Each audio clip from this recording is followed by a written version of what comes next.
जीवान भगवंताला विसरला. हा, अपराध म्हणजे देहभावाचा संबंध वाढवणं. अपराध म्हणजे गुन्ह्यामध्ये मनाला स्थगित करणं. हा अपराध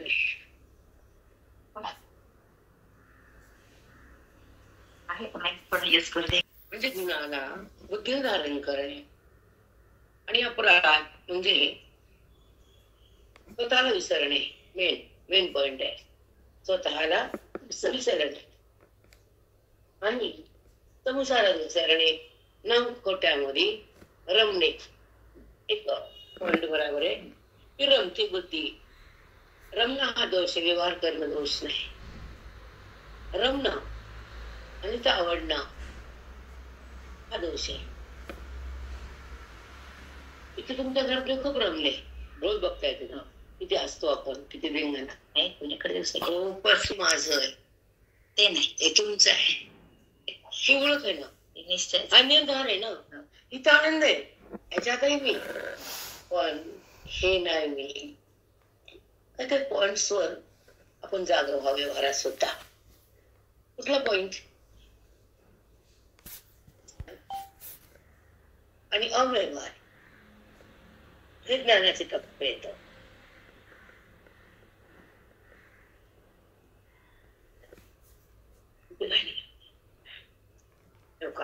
व्यवहार हा वृत्तीचा आहे, आणि वृत्ती ही अविद्याकारी आहे. नीट लक्षात ठेवा, वृत्ती ही अविद्याकारी आहे. मग ती वृत्ती म्हणजे मन, आणि मन म्हणजे अंतःकरण, आणि अंतःकरण म्हणजे बेभान होतं, आणि सुख दुःख प्रगट होतात. आणि त्या सुख दुःख तुम्हाला भगवंताकडे जाऊ देत नाहीत, खऱ्या सुखाकडे. अंतःकरणाचे सुख दुःख हे व्यवहारातले, आणि परमात्म्याचं सुख हे व्यवहार आहे. हे कळणं पॉइंट गरजेचं आहे. या दोन गोष्टी कळतात की सुख आणि दुःख येतात आणि जातात. पण सुख जेव्हा प्रगट होतं ते जात नाही, ते आत्मसुख. आणि ते ब्रह्मज्ञानापासून प्रगट नाही, ते श्रवण सुख. आपली ओळख होती ते वेदांताचं सुख. ती बुद्ध तिथे राहते, हे महावाक्याचं सुख. महावाक्य तिकडे जाते ना, कशानच बुद्धी अंतर्मुख होत नाही. महावाक्य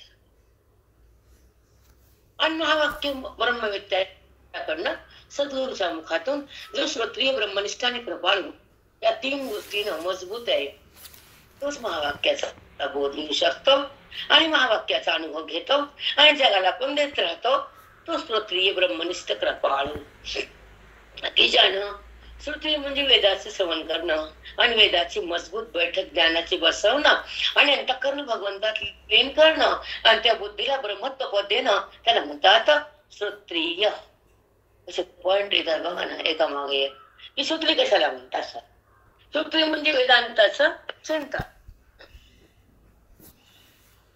भाषा वैदिक आहे, म्हणजे ज्या वेदाचं अध्ययन करता करता अंतःकरण त्या लाखो जन्माच्या अज्ञानातून वासनेतून बाहेर येतं, त्याला श्रोत्रिय म्हणजे वेदाचं ज्ञान लागतं. बाकीचं कुठलंच नाही. जसं आणि आपण रमत नाही, पुन्हा कुणाला घरात ठेवत नाही. हे दोन आता आधी तर राहायलाच नको वाटते, पुन्हा घरात कोण नको वाटते. बघा चमत्कार तुमच्या बायाच्या. मग हे दोन गोष्टी आम्हाला कामाच्या आहेत, ते घ्यायचं आपलं, बाकीचं नाही घ्यायचं. आपल्या उदाहरणापर्यंत घ्यायचं की आल्याबरोबर हे आपलं वाटत नाही. वाटते का? नाही वाटत. पण काही काल गेल्यावर ते सोडा वाटत नाही. मग तसंच आहे, श्रवणात आल्यावर भगवंता श्रवण स्वरूपण काय आहे? मी देह आहे ना, मला गरज नाही बाकीचं काय ऐकायची. बरेच लोकांना वेदांताचा चिंतनातून वंचित आहेत. अनेक जीव त्यांना माहितच नाही की श्रवण काय, मनन काय, अध्ययन काय, निधिध्यासन काय, जीवन मुक्ती धामात नेणं काय आणि देहभावाला सोडून जगणं काय, हे माहितच नाही. आणि हे महत्वाचा टप्पा आहे परमार्थाचा.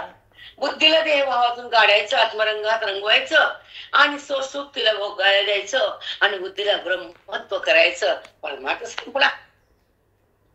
पण हे अलीकडे थांबले कारण की लोकांना बी आवड नाही, संसारात सवड नाही, आणि वेदांताचं वेळ नाही, आणि अज्ञान आहे ही बुद्धीला जाणीव नाही. जगत आहे हेच भान आहे, आत्मधन नाही, वेदांताचं ज्ञान नाही, परमसुख नाही, खरं भगवंताची भेट नाही, आणि खऱ्या भेटीसाठी कुणाला देणं घेणं नाही आजकाल. नाही बेटा, कुणाचं काय होऊ दे, माझी पिशवी भरली बस झालं. आम्हाला विरळच आहे. तसेच विरळ भक्तीची सुरुवात होत होती ज्ञानेश्वरी श्रवण भक्तीमध्ये. बाकीचे जे कथा आहेत, बाकीचे जे भगवंताचा अवतार आहे, खूप गोड आहे. आपण त्याला नाव ठेवत नाही, आपण त्या वाणी नाही त्या शब्दाला. त्यांच्या लीला आहेत, त्यांचे कार्य आहेत, त्यांच्या खेळण्या हसण्यावर गवळण झाल्या. का भगवंत जर खेळलं तर गवळण झाली आहे, भगवंत बोलले तर गीता झाली आहे, आणि भगवंत आले तर ज्ञानेश्वरी बनली आहे. बरोबर आहे ना? मग त्यांच्या कशालाच आपण त्रुटी देऊ शकत नाही, पण महत्वाचा टप्पा त्यांच्या मुखातली गीता, महत्वाचा टप्पा भगवंताचा आणि अर्जुनाचा संवाद गीतेवर, आणि अंतिम टप्पा उद्धवाला बोध. तरुणपणे अर्जुनाला दिलं आणि वृद्धपणे उद्धवाला बोलवलं. उद्धवा, काय देवा, आता मला जायचंय. हा, पांडवाला बोलवलं, पांडव रडायला लागले. आम्ही चाललो, मी जाणार. देवा, आमचं कसं होणार? नाही, माझ संपलंय आता. आणि उदास ते पांडव पण सगळं राज्य मिळालं, पण काय कळा उरलं का? राज्य सुख नाहीच ना, सगळं मुळाचा नाश, विध्वंस.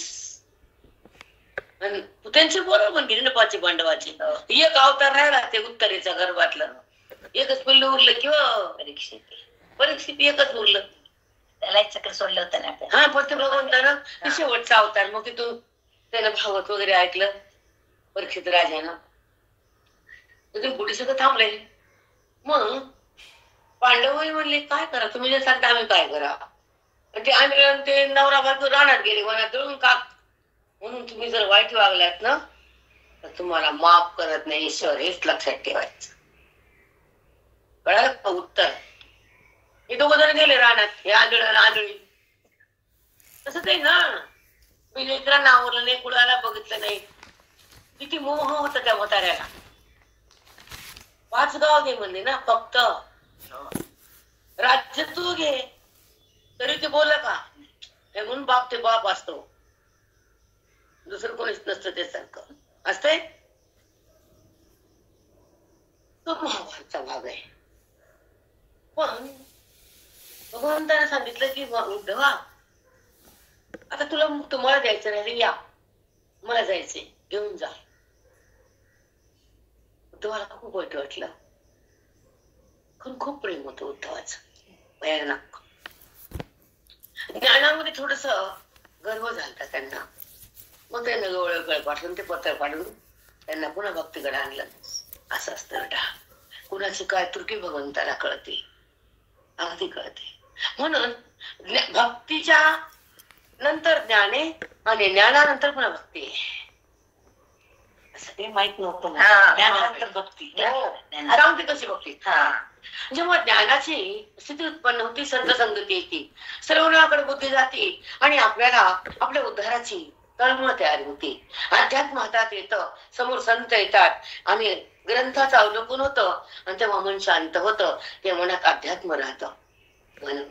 मन देहात असलं तर शांतता नाही, मन अध्यात्मात गेल्यावर ते मन राहत नाही, कारण ते स्वरूपाच्या शांतीमध्ये विराजमान होतं. त्याला म्हणतात आत्मशांती. वैदिक पाठ या बायका होतात ना, वैदिक पाठ, ओम शांती शांती, बस काही आम्हाला मिळाली माहिती, आम्हाला लागेल ना, लागेल बेटा. नाही समज. ओके, एक हाकार करतं, दुःख करतं, जे मन जगताला धरतं, जे मन कुरकुर करतं, जे मन ईर्ष्यात मरतं, जे मन तो मिळवून येतं, जे मन अंधारात जातं, आणि जे मन अवरात्र भांडण करतं किंवा गुन्हाला धरतं. हे पॉइंट फार मस्त आहे. गुणाला धारण करतं, भगवंताला कुठं धारण करतं? कुठं कळतं की आपण कशात आहेत? काहीच कळत नाही रेखाताई. पण जेव्हा तुम्ही इकडे आता तुम्हाला गोड लागायची आणि नजर आली की त्याशिवाय काही खरं नाही आणि याच्याशिवाय उद्धार नाही आणि अत्यंत सोडलं तर बरी गती नाही. हे तुम्हाला आता कळायला लागलं की खरंच हे अमृत आहे. हे तर मृत्यू होत नाही, मृत्यू येत नाही आणि दुःख राहत नाही. देहाचा विसर होतो, अज्ञानाचा बाध होतो, ईश्वराचा सहवास येतो आणि भगवंताचा त्या ठिकाणी आनंदमय हा गुण तुम्हाला अनुभवात येतो. भगवंताचं रूप आनंद आहे, भगवंताचं स्वरूप सत आहे आणि भगवंताचं खरं रूप चित आहे. त्याच्यावर तुम्हाला बोलणारे नाही, कारण तुम्ही आज समोर मी चालली आहे, नांदेडला चालली होती. आमच्या हृदयात आहे आपलं माझं जे नातं आहे अपरंपार आहे. काल मी उठून दिले ना जे तुम्हाला जोडल्या गेले. मला सांगायचं एवढंच आहे की श्रवणाकडून मला भगवंताने जीवनी होती. सगळे श्रवण माझं बंद झालं असतं, जगणं कठीण झालं असतं आणि आयुष्य वाया गेलं असतं. पण तिन्हीला बैठक बसली म्हणून माझी सून हसली. जेव्हा बुद्धी विराजमान होती येते, श्रवणाच्या द्वारे भगवंताकडे जाते, जगताकडे नाही. हे लक्षात ठेवायचं वाक्याची. श्रवण भक्ती जेव्हा मनामध्ये थांबते, वेदाची संपत्ती बुद्धीला येते आणि देह भावना निघून जाते, अज्ञानाचं कवच फुटून जातं, परमात्म्याची भेट घडून जाते आणि स्वरूपाची स्थिती भोगता येते. त्याला जीवन मुक्ती नाव म्हणतात. बापरे, तुम्हाला मांडून दाखवलं की श्रवणाच्या द्वारे स्वरूप स्थिती कशी भोगायची.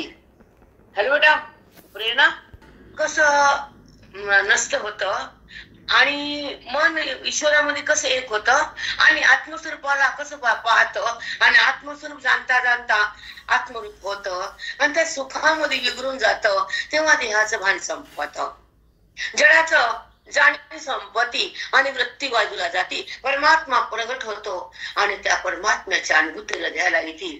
ती जीवनमुक्ती. वृत्ती वाचून प्रतीती, शब्दा वाचून अनुभूती आणि अविद्ये वाचून त्या स्वरूपाची स्थिती, त्याला म्हणतात जीवन मुक्ती. तिचा सिद्धांत हा महावाक्याच्या बोधातून हे आपल्याला सिद्ध तत्वात येतं, जे आवरणाखाली असतं.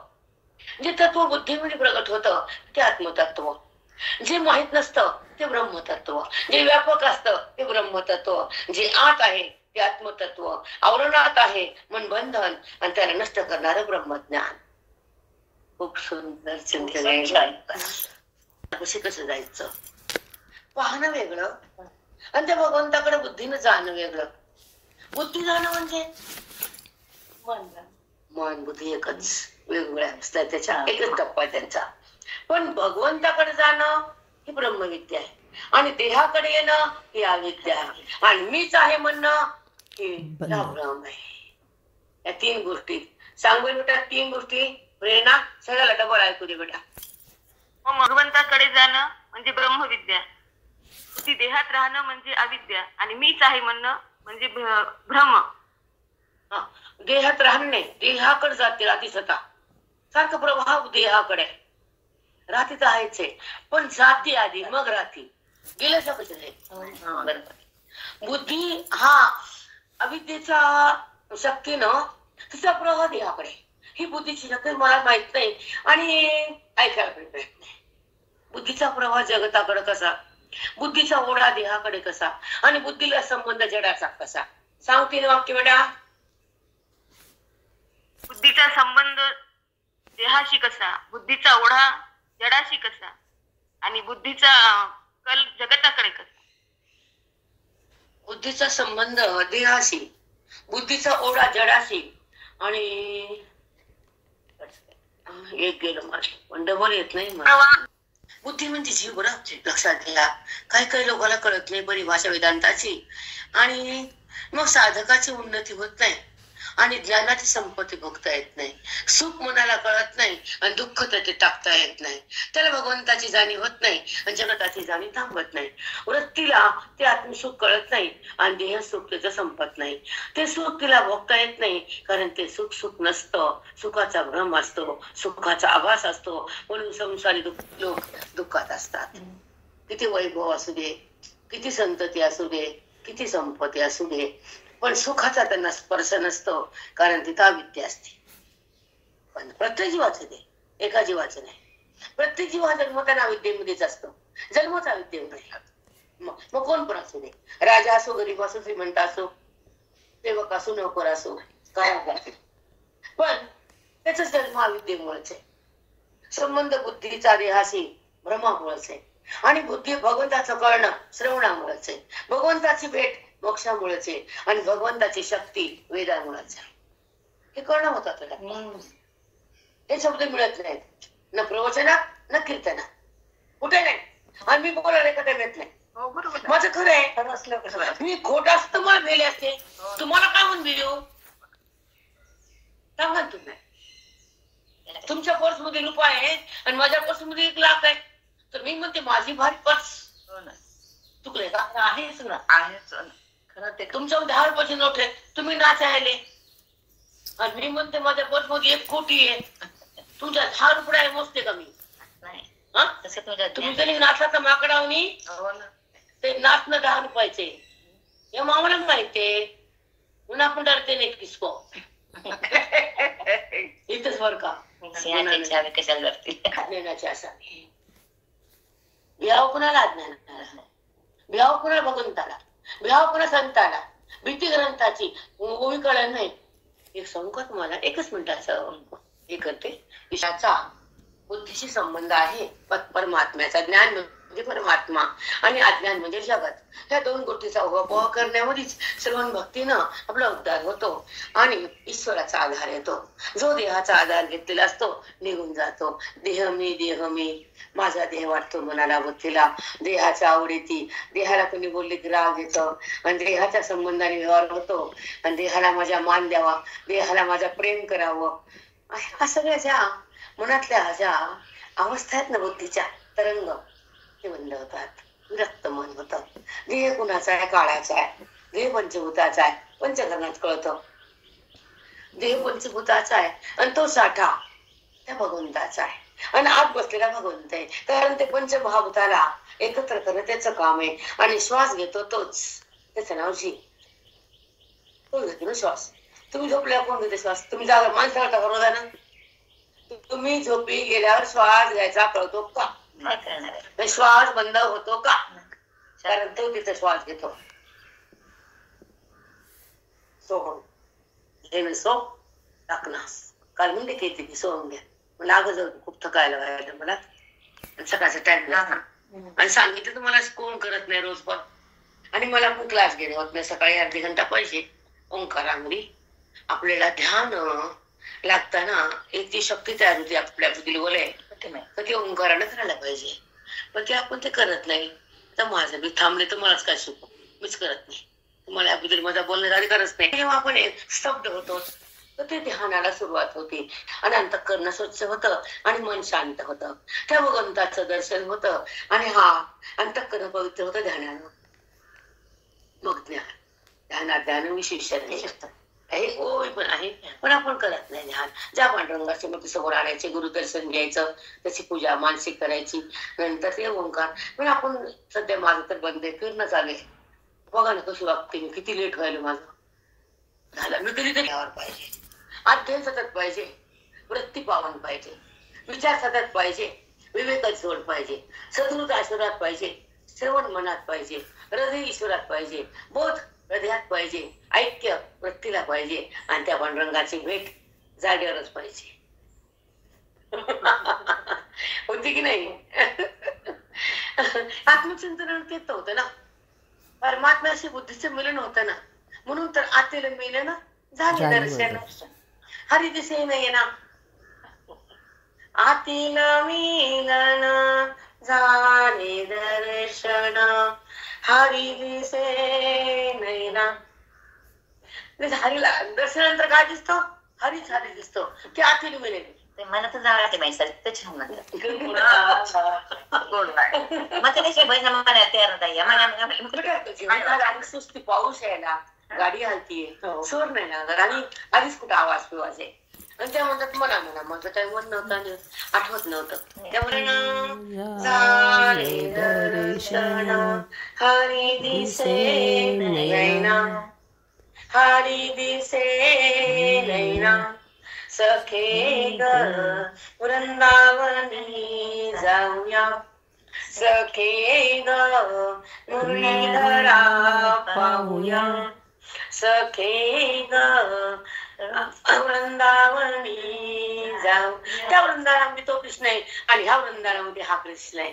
त्या बुद्धीला आत नेणं हे श्रवण आहे आणि त्याचा संबंध करणं हे महावाक्य आहे. त्या बुद्धीला त्याचा स्पर्श होणं हे मिलन आहे. कुठं कळत या कानावाल्या बाया अर्धवट नाही का? पहिली पायरी ना बाई. हा, कुठं पुढचं पायरी कधी मग ऐकून मरूच तर पहिली पायरी पहिली पायरी तर नाही बाई, थोडं थोडं रांगत जावं लागतं. तुझ्या कानाला डोळ्याने बघतात, त्या कानामध्ये मन एक झालं. हो. आता बंद कर की बघ ना, त्याला जाण, त्याची जाणीव घे, त्याच्याशी एकरूप हो. प्रत्येक काना तुझ्यामध्ये, तू कानामध्ये, येड कुठलं सोड. अंतर ठेवलं ना. भक्तीमध्ये अंतर आहे आणि ज्ञानामध्ये अभेद आहे आणि जगतात भ्रम आहे. संतापाशी ज्ञान आहे. ते कळण वळण आपलंच खरं, तसं कसं जमते माझंच खरं, तसं नसतं. ज्या ज्ञानाची भूमिका वेदाने सांगितली आणि ज्ञानोबा आहे ना, ही उभी मांडली. का दिली उभी? जर ज्ञान नाही, ज्ञानाला किंमतच नाही, ज्ञानाची गरजच नाही, तर 9,000 वेळा कशाला आल्या असत्या? हरिपाठामध्ये अद्वैत तुसरी विरळाळ जाणे, समबुद्धी घेता समान श्री हरी, समाधमावरी हरी झाला. सांग बरं बाप्पा बसद्या समाधमावरी कुठं माती कळतं वर?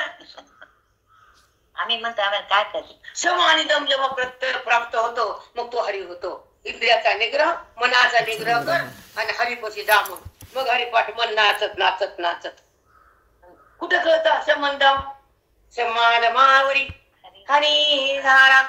मनाचा निग्रह, इंद्रियाचा निग्रह, श्रम आणि दम हे कर, मग तो हरी होतस. म्हणणं हे पुण्य आहे आणि होणं हे ज्ञान आहे, कळणं हे श्रवण आहे, त्याचा अनुभव संत आहे. कळत नाही पाठ तुकोबांचा हरिपाठ, तुकोबांचा अभंग किती सुंदर आहे. आपण एक वार्ता सांगता सांगता मला विचार राहिला, आमच्याकडे गाथा सागरे जे परब्रह्म आहे ना, सावळं ते सम आहे, व्यापक आहे आणि एक आहे. ते परब्रह्म आहे, ते आत्मस्वरूप आहे, ते व्यापक आहे. सम आहे, सम तो व्यापक आहे, सम आहे, एक आहे. सम म्हणजे सारखा आहे. सम म्हणजे सारखं. आपण म्हणतो ना, मी सम वागतोय, माझ्या लेकरात माझ्या जावाच्या लेकरात मी सारखंच वागते, सगळ्याला एकच धरते. उदाहरण तुम्हाला फॉर एक्झाम्पल, बायकाला कळत नाही ना, कळत नाही, विषम बुद्धी असते. तो आणि मी विषम, सगळा तोच सम. समजत का? अगं तुझे माझे लेकर वेगळे नाही बाई, लेकर तुझे काय माझे काय हे सम. म्हणजे सगळ्यामध्ये एक विधवा सम, सगळ्यात तो पाहणं सम सम. म्हणून समचन दृष्टी विटेवरीत ही दृष्टी आहे ना, पांडुरंगाकडे जावं लागतं, भक्तीला न्हावं लागतं, भजनात यावं लागतं आणि टाळाला धरावं लागतं. म्हणजे टाळक जागर येत. महाराजांची भाषा आहे, टाळ घेतला की टाळक जागर. महाराज शब्दची काही काही शब्द येतात ना, अर्थून येतात. दीक्षा त्यांचीच आहे बेटा, मागं तेच पाठी राखी, मग टाळक जागर येत. मग ते अभंग म्हणायचे, समचरण दृष्टी विटेवरी साजरे, तेथे माझे हरी वृत्ती राम. त्या पांडुरंगापासून वृत्ती राहत नाही देवा, आणि देहाकडे पुन्हा पुन्हा येते. आणि मी बघितलं असं वाटतं, बघणारा तू, दाखवणारा तू, करण्याची नजर तुझी, आत आहे तूच आहेस, समोर आहे तुझ आहे, वृत्तीने दाखवताना वृत्ती पण तूच आहेस. सांग बरं जगत कुठे आहे? म्हणून समान. किती सुंदर. आणि हे त्यांना दिलं बेटा, समोर पण तूच आहे आणि समोर कळताना पाठीमाग कळण्याची शक्ती पण तूच आहे आणि वृत्तीचा संबंध करताना वृत्ती बाहेर आगमन करती ती शक्ती पण तूच आहे. मग सांग ना विठ्ठला, तुझ्याहून जगतात काय आहे? जोकर तूच आहेस की. तुझ्या विहिरीत कण नाही, अणु नाही, रेणू नाही, पदार्थ नाही, जगत नाही, जीव नाही, ब्रह्म नाही, गुरु नाही, ग्रंथ नाही. तुझ्या तुझ्या विना काहीच नाही आणि तूच मला कळत नाही. पांडुरंग खरं किती मज्जा येते श्रवणात. सजा श्रवणात आहे मज्जा, परमार्थात आहे. आणि भज्जा ताटात आहे. आमच्या मला म्हणायची भज्जा मज्जा आणि सज्जा ठरली.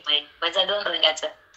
हरीला भजा हे भजे काय ते सांगाले ना, भजा मजा आणि सजा हे तिन्ही शब्द आम्हाला खूपदा ऐकण्यात आहे.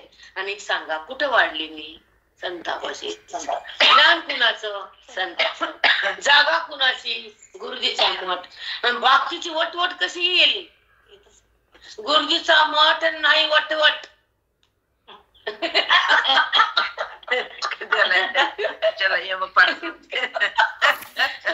एक आहे का?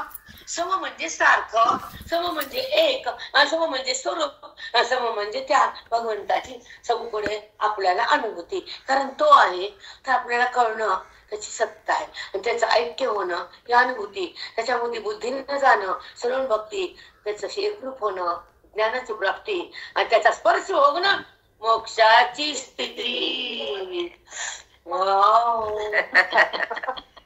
पांडुरंग ब्रह्म सर्वत्र सम आहे. सम म्हणजे सारखं आहे, ते व्यापक आहे, ते एक आहे. एक म्हणजे त्या भगवंताची चहूकडे अनुभूती आहे. ते आत्मस्वरूप आहे. तेव्हा भक्तीने नाहावं, भजनात यावं, तेव्हा वृत्ती देहाकडून भगवंताकडे जाते, ती पांडुरंगाकडे राहते. तो आत आहे, तो समोर आहे. तो समोर आहे हे वृत्तीने दाखवलं. पण वृत्तीत शक्ती पण त्याचीच आहे. वृत्तीमध्ये जी आवानागमनाची शक्ती पण तोच आहे. कळणंही तुझंच आहे, पण तुझ्या विना काहीच नाही. पण तूच कळत नाहीस तेव्हा तोच आहे म्हणजे त्याची सत्ता. त्याचं ऐक्य म्हणजे अनुभूती. त्याला जाणणं म्हणजे श्रवण भक्ती आणि त्याचा स्पर्श म्हणजे मोक्षाची. किती ओरडायचे, किती पळायचे, समुद्री कळायचं का? विटेवरील साजरी. याच्यामध्ये समचरण म्हणजे काय आणि समचरण दृष्टी म्हणजे काय याचा अर्थ सांगितलं. ते सावळ परब्रह्म जे विटेवर आहे, ते सर्वत्र आहे, ते सारखं आहे, ते सम आहे. तो आणि मी म्हणजे विषम आहे, पण तो सर्वत्र सारखा आहे, त्याला सम म्हणतात. ते व्यापक आहे, ते एक आहे. तो भगवंत चहूकडे आहे आणि त्याचीच अनुभूती आहे, कारण तोच आत्मस्वरूप आहे. तेव्हा भक्तीने नाहावं, भजनात यावं, तेव्हा वृत्ती देहातून निघते आणि ती भगवंताला जाणू लागते, पांडुरंगाकडे राहते. ती आत्मतत्व आत आहे, तिथे ती जाते. ती समोरही आहे. समोर असणाऱ्या पांडुरंगाला ती वृत्तीनं पाहते. पण वृत्तीतही तूच आहे. वृत्तीमध्ये जे चलन गमन करण्याची शक्ती आहे ती पण तुझीच आहे. कळणंही तुझंच आहे. तुझ्या विना काहीच नाही, पण पांडुरंगा तूच कळत नाही. तो आहे म्हणजेच सत्ता. त्याचं माझं ऐक्य आहे म्हणजेच अनुभूती. त्याला जाणणं म्हणजे श्रवण भक्ती. त्याचा स्पर्श म्हणजेच मोक्षाची. अष्टांग आमा एक एक पॉइंट विरणाथा ऐसे निगा विरणाथा आत्मज्ञानाची या कडलता, आत्मज्ञानाची या कडलता, ते दोनिया भव स्वतः अच्छे दोनिया भव स्वतः ऊर्ध मुळाते. हे वृक्ष सांगतात तुला 15 अध्यायामध्ये. असंसार वृक्ष, ही फांदी ती फांदी, हे गुण, तो जीव तिथं, ही विद्या तिथं गुण, हे मूळ वरचं खालचं मधलं, हे सगळं सांगितलं तुला. ह्या संसार वृक्षाचं छेदन करायला, कापून टाकायला, मूळ असं दुपटायला ज्ञानाचं खडग घे. ज्ञानाच्या खडगानं आत्मचिंतनानं हे संसार वृक्ष मुळाचं उपटून टाक. बापरे. बघा, ऐसे निगा वीरनाथा. अर्जुना वीर आहेस तू, सूर आहेस, ज्ञान ऐकतोस आणि बुद्धी ज्ञानाकडे ठेवतोस. आत्मस्वरूपाच्या प्राप्तीसाठी तळमळ करतोस आणि गीतेच्या श्रवणात थांबतोस. खूप शूर आहेस तो, धनधर आहेस. खूप प्रेम भगवंताचा तो नाथ, खूप प्रेम. ऐसे निगा वीरनाथा. वीर म्हणते त्याला. आपल्या कोणी म्हणतो का वीर? म्हणते माय बाय 12 घंटे काम केलं हो बाईनं आज, थकली असेल आमच्या घरची बाई. कोणते म्हणतात का माणसं? अवघड बाप्पा. ऐसे निगा वीरनाथा आत्मज्ञानाची या खडगलता. आत्मज्ञानाचं खडग हातात. आत्मज्ञान म्हणजे चिंतन. ह्याला खरं म्हटलंय. ह्याला अज्ञानाला कापण्यासाठी हातातलं ते अज्ञान कापण्यासाठी शस्त्र म्हणते. ते आत्मज्ञान ब्रह्मविद्या. लोकांना आवडत नाही बरं का, नाही लोकांना माहित नाही म्हणून माती कळत बी नाही, बरं माहित नाही. भवश्रद्धा ऊर्ध्वमूळा ते हे संसार वृक्ष उलट्या वरील शेंड आहे, मूळ आहे ना, त्याला शिजून टाक, उपटून फेकून दे. खूप मस्त आहे. चला पुढं. आता आपला 4था श्लोक आलाय. तत्पदं तत्परिमाणितयं यस्मिन् गता निवर्तन्ते तमेव चाद्यं पुरुषं प्रपद्ये तमेव चाद्यं पुरुषं प्रपद्ये यतः प्रवर्ति पुरुषा पुराणी तत्पदं तत्परिमाणितयं. तत्पदं जे पद ज्ञानाने मिळतं त्या पदावर बुद्धी विराजमान होते. त्या पदावरून पुन्हा ते खाली येत मार्गतव्यम. तत्पदम ब्रह्मपद भगवंत देतात श्रवणाच्या माध्यमातून. अर्जुना ते तुला मी द्यायला. तत्पदम तथ्य ईश्वराचं स्वरूप आहे. पद हे त्याचं स्थान आहे. ते ब्रह्मरूप म्हणतात. ते बुद्धीला प्रदान करतो आणि बुद्धी ती विराजमान होती. त्या पदावरून पुन्हा खाली येत नाही. तत्परिमाणितव्यम. त्याचं पुन्हा ती बुद्धी कुणीकडं जाणे येणं करत नाही. यस्मिन् गता निवर्तन्त भूयाः. पुन्हा संसाराच्या मृत्यूला ती वापस येत हो का.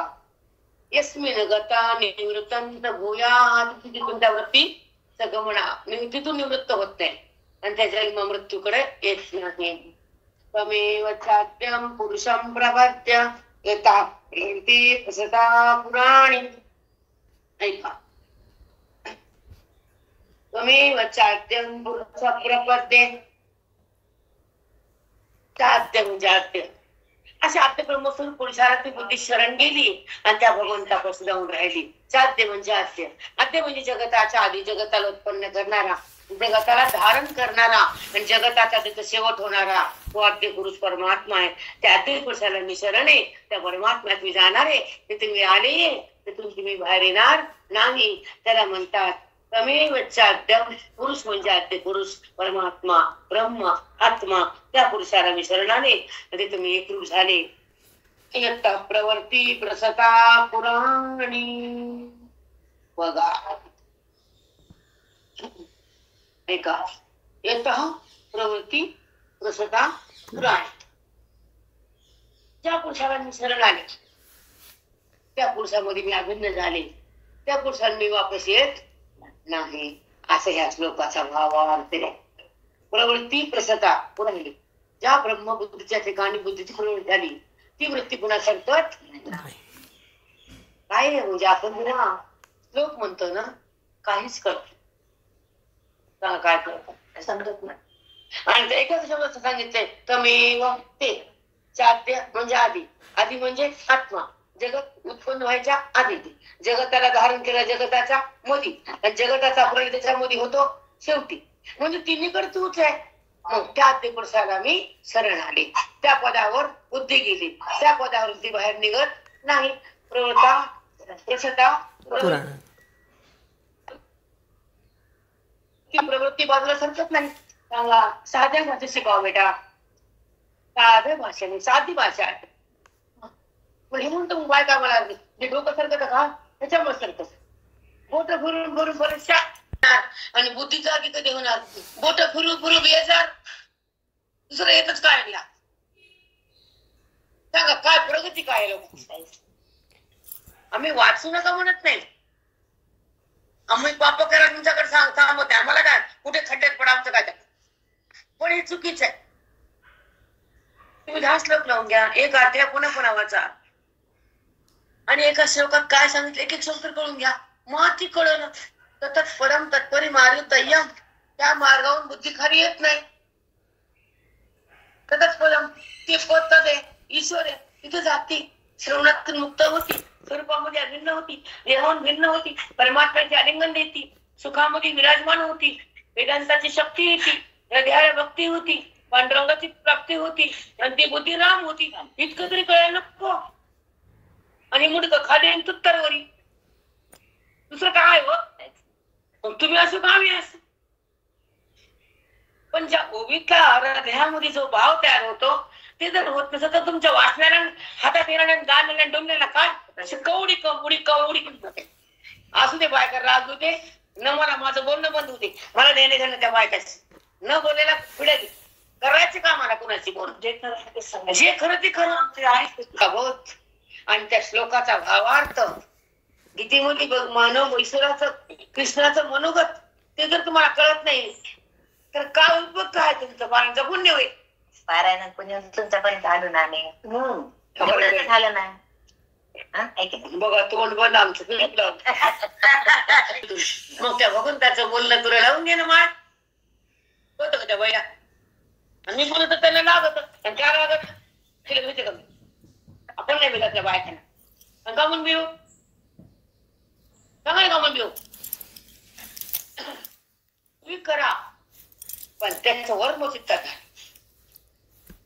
मोठं भरून काय होणार तुला बोलतात प्रगती की नाही काही प्रगती नाही शून्य काय करतात ते सोडून बापा आपल्या ऐकते तुम्ही बाप्पा मी बंद करू का करा पण आज पारायण केलं तर आज 10 श्लोक ते लावून घे उद्या केलं 15 वाद्याचे 10 श्लोक पुन्हा केलं 14 वाद्याचे 2 श्लोक तसं रोज रोज लावून घेत राहा मग करा आम्ही नाही म्हणत नाही आम्ही पाप घ्यायला का रिकमटेकडे तुमची पाप घ्यायला तुम्ही पुण्य करणार आम्ही पाप तसं नाही बेटा पाप नाही पुण्य नाही भगवंताचा श्लोकाचा भावार्थ जेव्हा हृदयाला चाकता येतो तर मन मुक्तीच्या घरात राहतं नाही तर फक्त पुण्य होत जात गावरण किती बोलायला पूर्ण होत नाही गोडगे झाले लोक ऐका पुढे ऐका मग इडमचे वाळले ऐकून पुढे सिद्धांत सुरुवात आहे आता तुम्हाला बराबरच काय सांगावं लागल मग ऐका आपला टाइम झाला मी थांबते उद्या घेऊ मग इदंते वाळले इदंता म्हणजे भगवंताचं सूक्ष्म स्वरूप व्यापक रूप इदम हे जे ज्ञानाचं एक स्वरूप आहे भगवंताचं ते म्हणतात मी इदम रूपानं पण आहे आणि मन म्हणतं मी अहम आहे अहम म्हणजे देह मी आहे मग मी कोण आहे जे कळत नाही तेव्हा इदम रूप हे व्यापक सूक्ष्म आहे ईश्वराचं सामान्य रूप हे व्यापक आहे ते इदम हे वाढलेलं तर जगत संपलं जगत भावना हे आहे ते आहे पण हे आहे म्हणण्यामध्ये हे म्हणण्यात तो आहे व्यापक आणि दिसणं दृश्य जगत आहे पण आहे आहे हे इदम व्यापक स्वरूपाचं चैतन्याचे आणि दृश्याचं हे जडाचे चैतन्य हे नित्य आहे आणि जड हे समाप्त होते नष्ट होते याची मांडणी फार सखोल आहे कारण हे अंतरंगाचं ज्ञान आहे बेटा हे कुणालाच पेलत नाही आणि ज्याला पेललं ती वाळले मी पण ऐका जे मी पण म्हणजे डहारले मी पण येऊन जे वाढायला ढारलं खूप वाढायला ते रूप पाहिजे पाहिले आपण ते जगत रूपाने एवढं वाढले ते डहारलं म्हणजे लेख माझे कुठल्या नाना रूपानं नाना वस्तूनं नाना गुणानं नाना आकारानं भगवंतानं रूप घेतले मी पण ढारले ते रूप पाहिले आपण ते रूप माझंच आहे मी व्यापकच आहे मी जगताला धारण केले नाना आकारात मी चालय निराकार मी बनलोय निराकार सत्तेतून आकाराला प्रगट केलंय आणि आकार हा मायेचा आहे निराकार सत्ता माझी आहे दोघाचा संबंध आहे आणि त्याचं रूप जगत आहे हे ज्याला कळतं ते माझ्यात आहे ज्याला कळत नाही ते जगतात आहे नंतर आणि सिद्धांताची हृदयात अनुभूतानंतर तो परमात्मा आणि तो जीवात्मा कधीच भिन्न राहत नाही कारण ही म्हणणे अनुभवता येत नाही वाचून येते का अनुभूती अनुभूती ही संतांच्या संगतीत आणि आयुष्याच्या तपश्चर्येत असते वेदाच्या अध्ययनात असते अनुभवीच्या माध्यमातून असते श्लोकाच्या भावार्थातून असते आणि संतांच्या संगतीतून ईश्वराचं सान्निध्य प्राप्त होतं मनाला आणि देहाचं सान्निध्य जातं वृत्तीला तेव्हा अनुभव येतो त्या भगवंताचा आणि प्राप्त पद होत ते अविनाशी आणि जे पद जात विनाशी हे पद विनाशी आहे मरणार आहे आणि ते पद अविनाशी आहे ते खरे हे मरणार आणि ते खरं मरणाऱ्या देहाकडून अमर पदावर येणं साधू संगात संताची संगती, वेदाची संपत्ती आणि योगीची स्थिती. ह्याला म्हणतात श्रवणाची भक्ती. खूप काही आहे ओवीत भरलेले. कसं ते बघू आपण. एकच वेळ घेते आणि थांबते. मग इदंतेसी वाळले म्हणजे काय? ऐका. हे आहे, ते आहे, हे आहे. प्रत्येक वस्तू, हे मुलगा आहे, हे घर आहे, हा ग्रंथ आहे, हा टेबल आहे, हा सोफा आहे, हे घर आहे, हे सगळं ते शिवाय काय आहे का? मग जे हे आहे ते इदम ज्ञान आहे. इदम म्हणजे भगवंताचं व्यापक रूप, कणाकणा त्याचं स्वरूप आहे. आणि ते कळत नाही आणि जगत कळत आहे, कारण ते झाकलेले मायेनं आणि दाखवलेले जगत बुद्धीला, त्यात अविद्येनं. अविद्येच्या जी शक्ती आहे ती जगताला दाखवते आणि ब्रह्मविद्येची शक्ती ती भगवंताला प्रगट करते. ह्या दोन शक्त्या आहेत.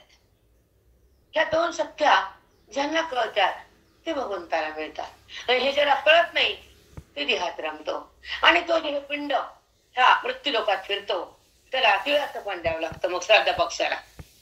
म्हणून ज्ञानासारखं परम ध्येय, ज्ञानाची मुक्ती आणि भगवंताची प्राप्ती हे कुठल्या ग्रंथात होत नाही. बाकीच्या मुक्त्या अलीकडच्या, पण ही साईची मुक्ती वेदाची, ही प्रकृती भगवंताची, ही सान्निध्य ईश्वराचं, ही ओळख तत्वाची, ही अनुभव सुखाचा आणि देहभाव जातो अज्ञानाचा. अज्ञानामुळे देहभाव जेव्हा धारण करते बुद्धी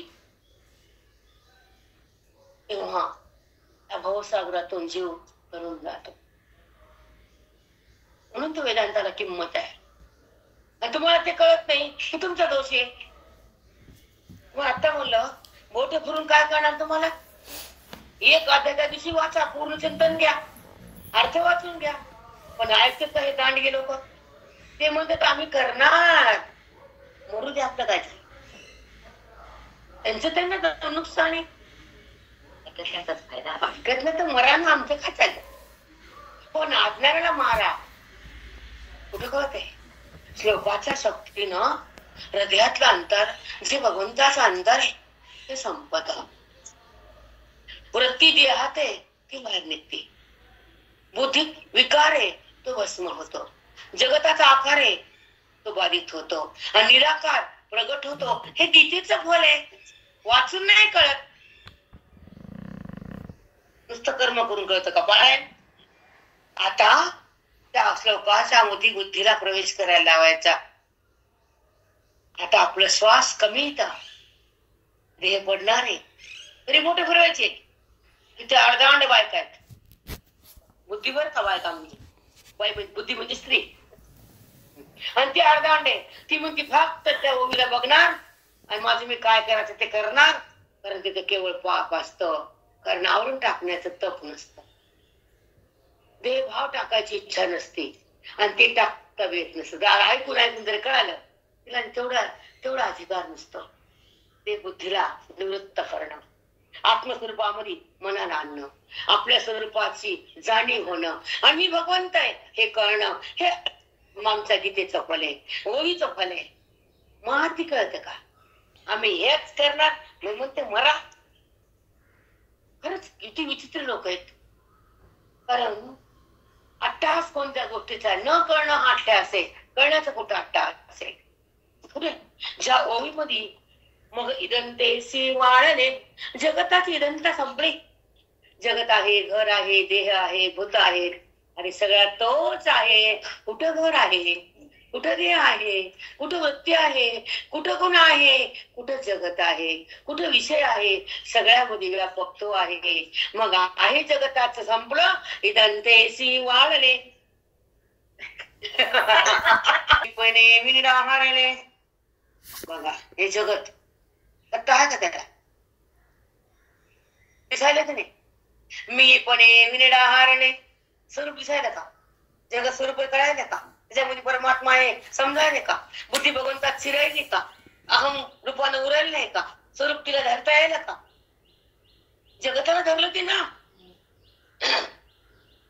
जगताला धारण केलं का? परमात्मा धारण केले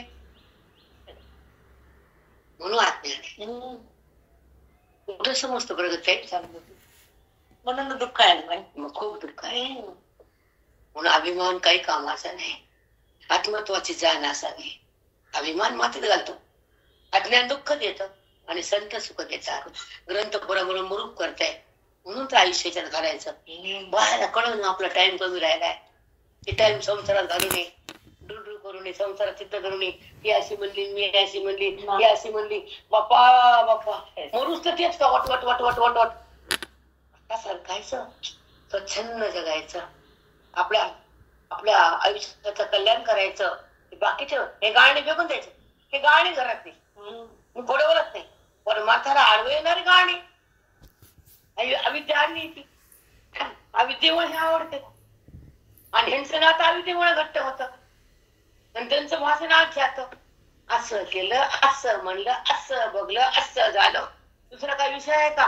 ह्याच्यातून बाहेर यावं, बाहेर यावं. व्यवहारातून व्यवहार सुटावाच, व्यवहार सुटावा, परमात्मा भेटावा, अज्ञान संपवावं, परमात्म्याची जाणीव व्हावी, जीवनमुक्ती हातात घ्यावी, भगवंताची शक्ती बुद्धीला पेरावी आणि आत्म्याची अनुभूती भोगावी, देहस्थिती त्यागावी.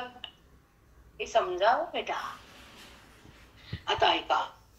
जे मी पणे विनहरणे ते रूप पाहिजे आपले, ते रूप पाहिजे आपले. ते रूप म्हणजे व्यापक आहे, त्याच्यात तेवढे हे जगत आहे. ते डहारले त्याला सत्ताच नाहीये. सत्ता माझी आहे, माझी सत्ता केल्यावर जगताचं रूप नाहीये, सगळं मीच आहे. हे ज्यांना कळतं ते माझ्यात आहे, ज्यांना कळत नाही हे जगतात आहे. ते रूप पाहिजे आपले आपणची. मी आत्मरूप आहे, मी जगत नाही, जगत दिसून खरं नाही आणि माझ्याहून काही दिसणं नाही. सगळा तोच आहे, तो मीच आहे आणि त्याच जाणीव आहे ते हृदयात आहे. त्याची जाणीव वृत्तीला आहे, वृत्तीचा वाद आहे. दिसणं हे खोटे, विकार हा नाहीच आहे, निर्विकार सतत आहे. आपलं रूप हे निर्विकार आहे, वृत्तीमध्ये विकार आहे, जगताला आकार आहे. पण सगळा हा संसार आहे आणि संसारात तो परमात्मा चौकडी व्यापक आहे. म्हणून हा संसार परमात्माच व्यापक आहे आणि तो आतच आहे, तो आत्मा आहे. बाहेर परमात्मा आहे. व्यापकाचं नाव परब्रह्म आहे आणि परिच्छिन्न जो आत्मा कुठं त्याच एक रूप आहे. त्या दोघांचं एकीकरण आहे आणि तो माझा आत आहे आणि त्याचा माझा संबंध आहे. त्याला म्हणायचे ते रूप पाहिले आपुले आपणची. विक्षेप झाला कुठून जाऊन म्हणतात. तर मी थांबते. मी तो विठ्ठल श्री गुरु ज्ञानदेव तुकाराम पंढरीनाथ भगवान की जय. माऊली ज्ञानेश्वर महाराज की जय. सर्वत्र त्यात तोच व्यापक आहे, तोच सूक्ष्म आहे, हे कळत नाही ना अविद्येनं. कारण मायेनं परमात्म्याला झाकलं आणि अविद्येनं जगत दाखवलं. अविद्येनं जगत दाखवलं तिच्या शक्तीनं आणि ब्रह्मविद्या दाखवते भगवंताला. ती ब्रह्मविद्याच त्या भगवंताला प्रगट करते. तेव्हा तो कळतो, तेव्हा हे जगताचा पाठ होतो, तेव्हा वृत्ती भगवंतात होते जाते. नाहीतर ती लिंग देहानं उरते आणि पुन्हा जन्म मरणात येते. ज्ञानानं मुक्ती आहे, भगवंताची प्राप्ती आहे आणि ही ज्ञानाची मुक्ती सायुज्यता मुक्ती आहे, सानिध्य आहे. बोल बेटा बोल. हा देहच आहे आणि आत्मभावानं परमात्म्याची प्राप्ती आहे. या श्लोकाच्या शक्तीनं अज्ञानाला मारावं आणि भगवंताचं अंतर आपलं कमी करावं, वृत्तीला देहातून बाहेर काढावं, त्या वृत्तीतला विकार भस्म करावा, आकाराला बाधित करावं. तेव्हा तो निराकार प्रगट होतो. बुद्धीचा त्या श्लोकाच्या भावार्थात प्रवेश होतो. त्या बुद्धीला मग देहभाव टाकण्याची इच्छा होती. ती बुद्धी निराकार स्वरूपात येते, ती आत्मस्वरूपात, त्या स्वरूपाची जाणीव तिला होते आणि जाणता जाणता तीच बुद्धी भगवंत. याला म्हणतात फळ. जगत म्हणजे इदंता, त्या जगताची इदंता संपली. जगत नाही, भूत नाही, पंचमहाभूत नाही, देह नाही, सगळा तोच आहे. गुण नाही, वृत्ती नाही, विषय नाही, सगळ्यामध्ये व्यापक तोच आहे. इदंतेसी वाळले, याला म्हणतात इदंतेसी वाळले. जगताला सत्ताच नाही, तरी ते दिसतं आणि स्वरूप दिसत नाही आणि ते स्वरूप कळतही नाही. कारण बुद्धी परमात्म्यात, अहम त्या बुद्धीला नाही. तिने जगताला धारण केलं, तिने परमात्म्याला धारण केलं नाही, म्हणून अज्ञान आहे, दुःख आहे. संत सुख देतात, ग्रंथ परब्रह्म रूप करतात. स्वच्छंद जगायचं आणि आपलं कल्याण करायचं. ही अविद्या आडवी येते त्या अविद्येतून बाहेर यायचं, व्यवहारातून बाहेर निघायचं आणि परमात्म्याला भेटायचं. तेव्हा त्या परमात्म्याची जाणीव होते. अज्ञानाला संपवावं, आत्मानुभूतीला भोगावं आणि देहस्थितीला टाकावं. तेव्हा ते व्यापक रूप ते जगत रूपानं डहारलं. ती माझीच सत्ता आहे हे ज्याला कळालं तो माझ्यात आहे आणि नाही कळालं तो देहात आहे. मी आत्मरूप आहे, माझ्याहून भिन्न काहीच नाही. ही जाणीव ज्याच्या हृदयात आहे, हे कळणं ज्या वृत्तीत आहे, त्या वृत्तीचाच बाद झाला. दिसणं खोटं आहे, ते रूप आहे ते निर्विकार आहे, जगताला आकार आहे आणि विकार वृत्तीत आहे. परमात्माच व्यापक आहे, तो आतच आहे, तो आत्माच आहे आणि बाहेर परमात्माच आहे. आणि परिच्छिन्न रूपानं जो कुठेच आहे तो माझ्या हृदयात आहे आणि त्याचं एकीकरण आहे. त्यालाच म्हणतात त्याचा माझा संबंध आहे. म्हणजे आपणच आपले रूप पाहिले आणि कुटस्थ आणि परमात्मा यांचं एकीकरण झालं, म्हणजे आपणच आपल्याला पाहणे आहे. साष्टांग दंडवत.